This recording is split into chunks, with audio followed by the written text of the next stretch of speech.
Since Yoshi's Woolly World on the Wii U, I've been a pretty big fan of Yoshi platformers. Crafted World on Switch, while not as good as Woolly World, just reinforced my love. When I saw that Switch 2 was getting an exclusive Yoshi game, I was stoked. Day one purchase, for sure. Unfortunately, this game took a different direction than the last two, and one I don't necessarily think was a net gain. What most sets this game apart from its predecessors, I think, is the book.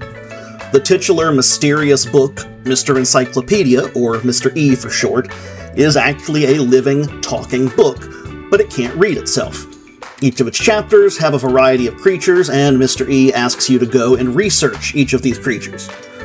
Each creature you choose to focus on has its own level, but creatures can appear outside of their specific level. The way you progress here is not by completing levels, although each one does have a clear objective. What you have to do is find different interactions with the creatures. Each interaction is worth between 1 and 3 stars. Some are as simple as how it reacts to being ground pounded, or what it tastes like when Yoshi eats it. Some of them are as obscure as taking a creature on your back to a specific hidden area that only appears in one level. At first, I didn't mind this at all. The discovery aspect was fun. By the time I got to the end of the second chapter, though, it had pretty much lost most of its charm for me.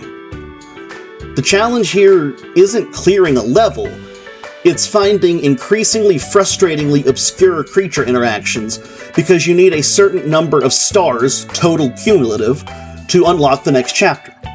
I easily had enough to unlock all 6 of the main game chapters by the time I finished Chapter 1, maybe a little into Chapter 2. But by the time I finished the 6th and final main chapter and rolled credits, I had enough stars to unlock the first 2 of the 6 post-game chapters, and almost had enough to have the 3rd one unlocked. No, the problem isn't difficulty, it's holding my attention. I just got bored after a while. The levels were decently varied, but they feel kinda drab, and because it's always about interacting with creatures, the whole game started to feel monotonous. I was wanting a solid platformer, not a taxonomic research game in the format of a platformer. Maybe that's on me, for expecting it to play like the previous 2 games did, and not going into it with a more open mind. But it feels to me the way Resident Evil 5 felt. It's less that this is a bad game per se, and more that I expected genre A, but the game I got feels more like genre B.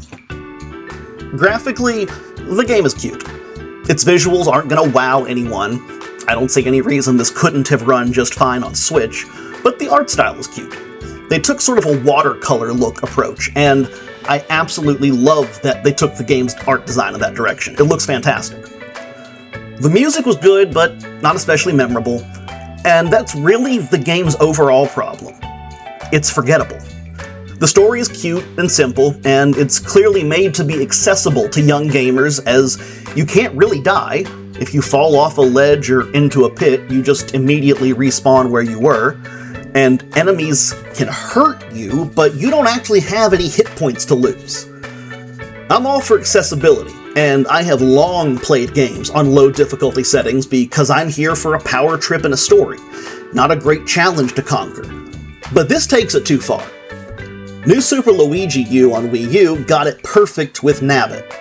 Most gamers who want some degree of challenge can play as Luigi like normal, but young players still getting a feel for video games can play as Nabbit and have that invincibility.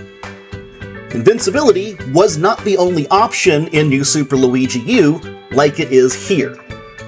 I could overlook that, though, if the levels were good, but as I've mentioned, they're not especially, they're just okay, they're monotonous. There is a decent variety of level designs, but it doesn't feel like it. The levels feel empty and samey, even when they're not. I never felt that way about Woolly World or Crafted World, and it made the last 2/3 of this game really feel like a slog. I didn't even start the post-game levels, because I just had zero desire to keep playing.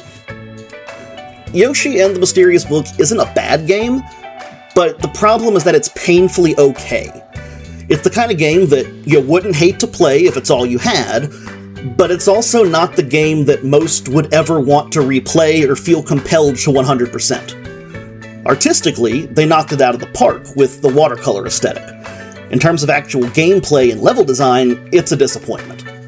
I can't stress enough that the game isn't bad, but it's not especially good either. It's just fine. If you see it on sale for $40 or less, it's not a bad buy for the occasional level or two here and there. But there is no reason to pay the full $70 like I did.